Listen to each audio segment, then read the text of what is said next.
Jr.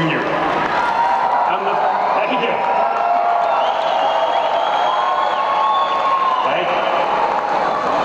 I'm the father of 5 young children, from 2-year-old Chloe to Kai, who just turned 9. I'm the husband to Vanessa, an amazing wife and mother, and the son of a great man. I'm an American, and tonight I want to talk to you about the country we live in, the country our children will grow up in.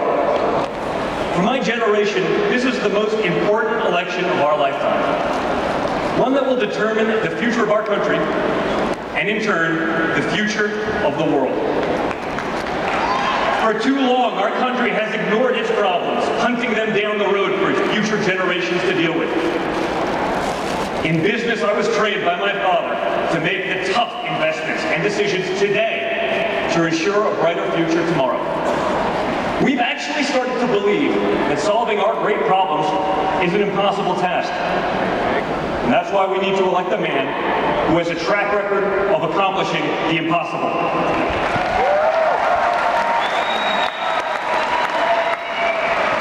For the first time, parents no longer think that their kids will be as well off as we were. We've lost the confidence in our leaders and the faith in our institutions. But remember one thing, we're still Americans, we're still one country, and we're gonna get it all back. We're gonna get it back better than ever before. I know we'll get it back because I know my father. I know that when people tell him it can't be done, that guarantees that he gets it done. I know that when someone tells him that something is impossible, that's what triggers him into action. When people told him it was impossible for a boy from Queens to go to Manhattan and take on developers in the big city, rather than give up, he changed the skyline of New York. I've seen it time and time again, that look in his eyes when someone says it can't be done. I saw that look a little over a year ago when he was told he couldn't possibly succeed in politics. Yes, he did. For my father, impossible is just the starting point. That's how he approaches business projects. That's how he approaches life. Whether it's teaching his granddaughter how to swing a golf club or tackling the toughest negotiations, he's always fully committed. That's why the person who had never run for office before stood on the stage 11 months ago in this very arena with 16 professional politicians. And this week, that same man will stand before you as our party's nominee for the President of the United States of America.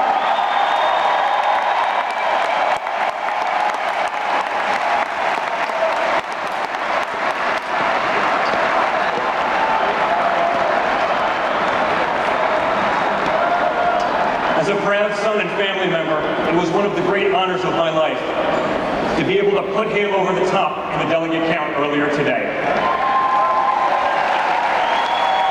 His unrelenting determination is why he's going to become our next president. And why I know that when my father says he can fix the country, he means it. You want to know what kind of president he'll be? Let me tell you how he ran his businesses. And I know, because I was there with him, by his side, on job sites, in conference rooms, from the time I could walk. He didn't hide out behind some desk in an executive suite. He spent his career with regular Americans. He hung out with the guys on construction sites, pouring sheetrock and pouring concrete and hanging sheetrock. He listened to them, and he valued their opinions as much and often more than the guys from Harvard and Wharton, locked away in offices away from the real world. He's recognized the talent and the drive that all Americans have. He's promoted people based on their character, their street smarts, and their work ethic, not simply paper credentials. To this day, many of the top executives in our company are individuals that started out in positions that were blue collar, but he saw something in them and he pushed them to succeed. His true gift as a leader is that he sees the potential in people that they don't even see in themselves. The potential that other executives would overlook because their resumes don't include the names of fancy colleges and degrees. I know he values those workers and those qualities in people because those are the individuals he had my siblings and me work under when we started out. That he would trust his own children's formative years to these men and women says all you need to know about Donald Trump. We didn't learn from MBAs. We learned from people who had doctorates in common sense.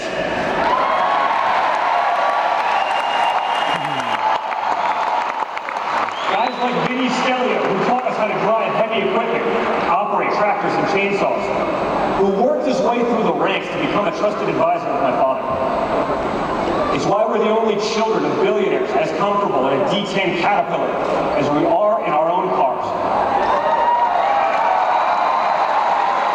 My father knew that those were the guys and gals that would teach us the dignity of hard work from a very young age. He knows that at the heart of the American dream is the idea that whoever we are, wherever we're from, we can get ahead, where everyone can prosper together. The other party also tells us they believe in the American dream. They say we should worry about economic inequality and immobility. You know what? They're right. But they don't tell you that it was their policies that caused the problem. And it was their policies that have no accountability.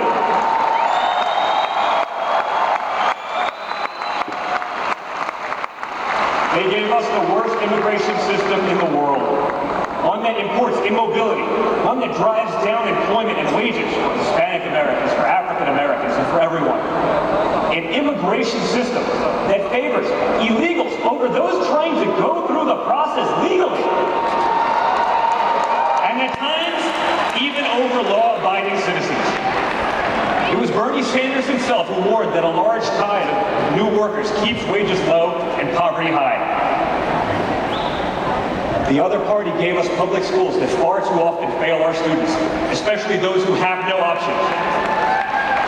Growing up, my siblings and I, we were truly fortunate to have choices and options that others don't have. We want all Americans to have those same opportunities.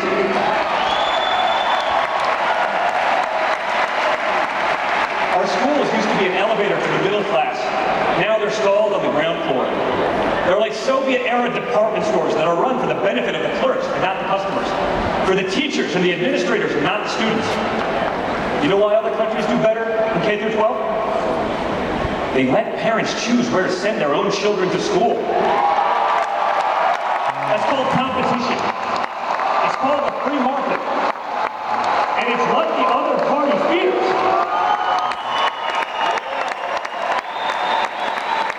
They fear it because they're more concerned about protecting the jobs of tenured teachers than serving the students in desperate need of a good education.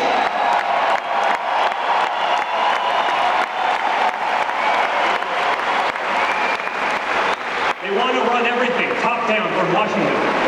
They tell us they're the experts and they know what's best. The other party gave us a regulatory state on steroids. Dodd-Frank was 1,000 pages long, and it's already spun off 22,000 pages in regulations.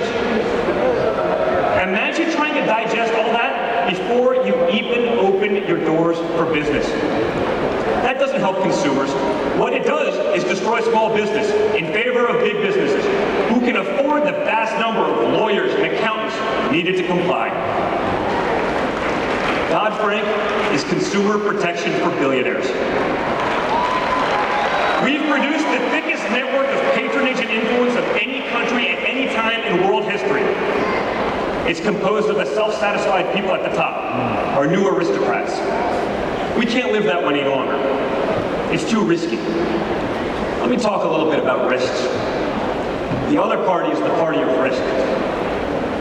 I've spent many time with many great Americans who have served this country in the military, and they know what's at stake. When we have weak leaders in positions of power, Americans risking their lives for our freedoms are less safe. almost daily I get a call or a text from a real American hero. His name's Mark Geist, and I'm proud to call him a friend. Mark was part of the security team at the annex on our grounds of the consulate in Benghazi. Mark was one of the men who received frantic phone calls from his buddies at the compound. Calls that pleaded for help. Calls that he and his team tried to answer. The calls that didn't save all his friends. Because Secretary Clinton's State Department had ignored their requests for help, both on the night in question and even in the weeks and months leading up to the attack. It was a tragedy, and one that would be repeated were she to win the election. Ask Mark, who's fit to lead? Who has the judgment to lead? Who will take that call at 3 o'clock in the morning yet?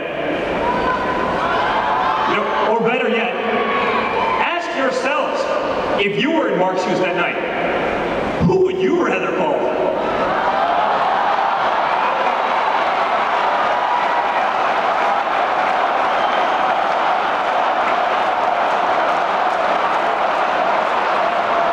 Let me tell you something about risk. If Hillary Clinton were elected, she'd be the first president who couldn't pass a basic background check. It's incredible. Hillary Clinton is a risk Americans can't afford to take. She says she'll issue executive orders to take away Americans' guns. She wants to appoint judges who will abolish the Second Amendment. Just look at how effective those laws have been in inner city Chicago. A city with the toughest gun laws in our nation, where 70 people were murdered last month alone, and where over 3,400 American lives have been lost since this administration took office in 2009. You know why those laws fail? Because criminals, by definition, don't follow laws. Rather than prosecuting real criminals, she would strip hard-working, law-abiding citizens of their rights to protect themselves and their families. She'll throw every possible obstacle in the path of safe, reliable, affordable energy produced in America, by Americans, for American businesses and families. Rather than being energy independent, our country will be forced to remain beholden to her buddies in the Middle East. Those are risks we can't afford to take. And when we win, we're not going to have to. There's so much work to do. We will not accept the current state of our country because it's too hard to change. That's not the America I know. We're going to unleash the creative spirit and energy of all Americans. We're going to make our schools the best in the world for every single American of every single ethnicity and background. We're going to put Americans first, all Americans, not a special class of crony elites at the top they heap. We're going to elect a president who will work with everyone to pass legislation that will make our country great again. A president who will give us a tax code that will free the American economy and end special loopholes for the wealthy. A president who will give us an immigration law that protects American citizens and gives them jobs. A president who will repeal and replace Obamacare without leaving our most vulnerable citizens without health care, and who will do it without destroying Medicare for seniors, as Hillary Clinton has proposed. A president who knows we can't simply delete our problems, but that we have to tackle them head on. A president who won't allow PC culture to put the safety and well-being of our children and our loved ones at stake. A president who won't bow and pander to nations that shudder at the very thought of America's existence. A president more concerned with the safety and comfort of his fellow Americans than the feelings of those hostile nations abroad who, if given the option, would wipe America off the face of this earth.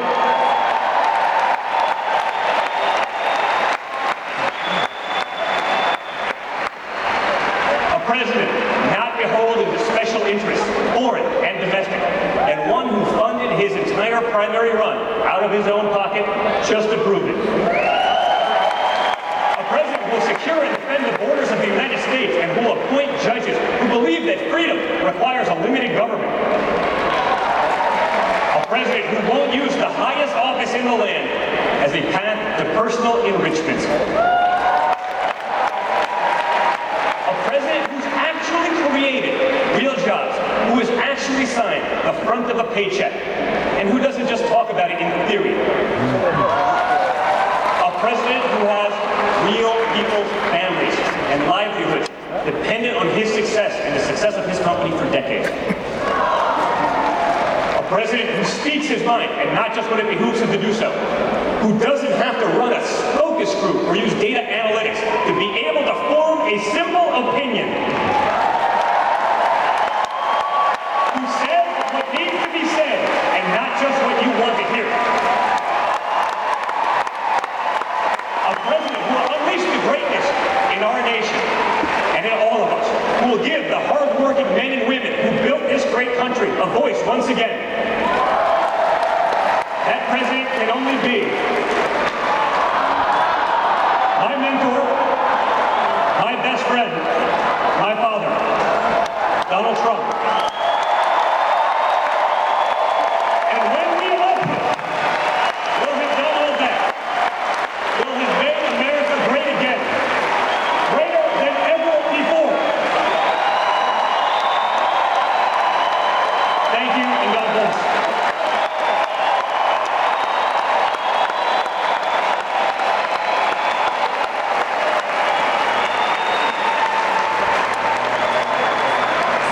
Please welcome the Senator from West Virginia, Shelley Moore Capito.